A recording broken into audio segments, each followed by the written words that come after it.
Madam काय करताय? मी साड्यांमधनं blouse piece cut करते. अरे हो, बऱ्याचदा हाच प्रॉब्लेम असतो की साडी एवढी मोठी असते, त्यातनं कळतच नाही की ब्लाउज पीस किती कट करावा. मापानुसार सुद्धा लक्षात येत नाही की ब्लाउज पीस किती लागेल आणि तो किती कट करावा. जरा सांगाल का? आता साड्यांमध्ये ब्लाउज पीस जे येतो त्यासाठी आपल्याला साडी पण मोजावी लागते. म्हणजे साडी पण लहान पडणार नाही आणि आपल्याला ब्लाउज पीस पण लहान पडणार नाही. त्यानुसार आपल्याला तो कट करायचा आहे.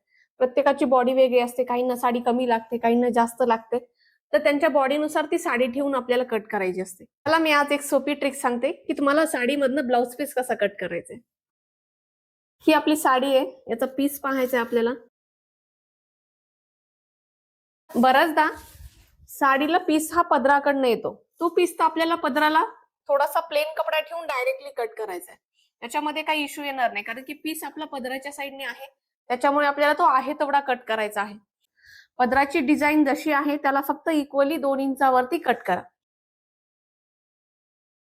आता ज्यावेळेस पीस आपला नेसत्या पदराकडनं येतो, म्हणजे जिथून आपण साडी चालू करतो घालायला, त्या साईडने जर आला तर त्या साईडने आपल्याला काय करायचं, आधी साडी मोजायची.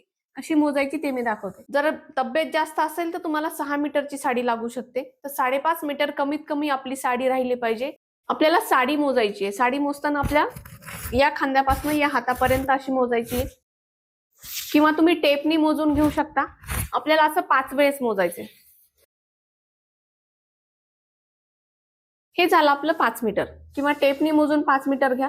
त्याच्या पुढे आपल्याला अजून अर्धा मीटर साडी हवी आहे. जी आपली साडी आहे ती अजून याच्या पुढे अर्धा मीटर पाहिजे. यानुसार आपण इथे पकडलं. आता अर्धा मीटर म्हणजे टोटल 5.5च्या पुढे जो पीस आहे तो आपला ब्लाउज पीस असतो.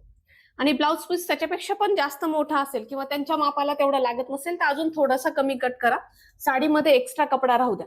तर कधीही ब्लाउज पीस कट करताना आपल्याला साडी मोजायची आहे, त्यानंतर पीस कट करायचा आहे. आणि पीस कट करतानाही तुम्हाला ब्लाउजची डिझाईन काय आहे किंवा त्यांचं माप किती आहे, त्यांना लागेल एवढाच पीस कट करायचा आहे. म्हणजे साडी मोठी राहते आणि पीस पण कमी पडत नाही. तर पीस कट करतानाही आपल्याला क्रॉस मध्ये कट करायचा नाहीये, सरळ कट करायचा आहे. तो कसा, हा आपला पीस आहे.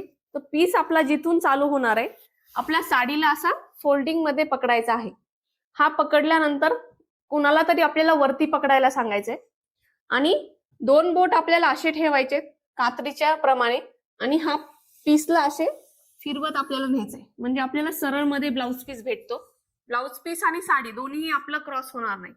हा पोर्शन असाच पकडून आपल्याला कात्रीने हा भाग असा कट करत जायचा.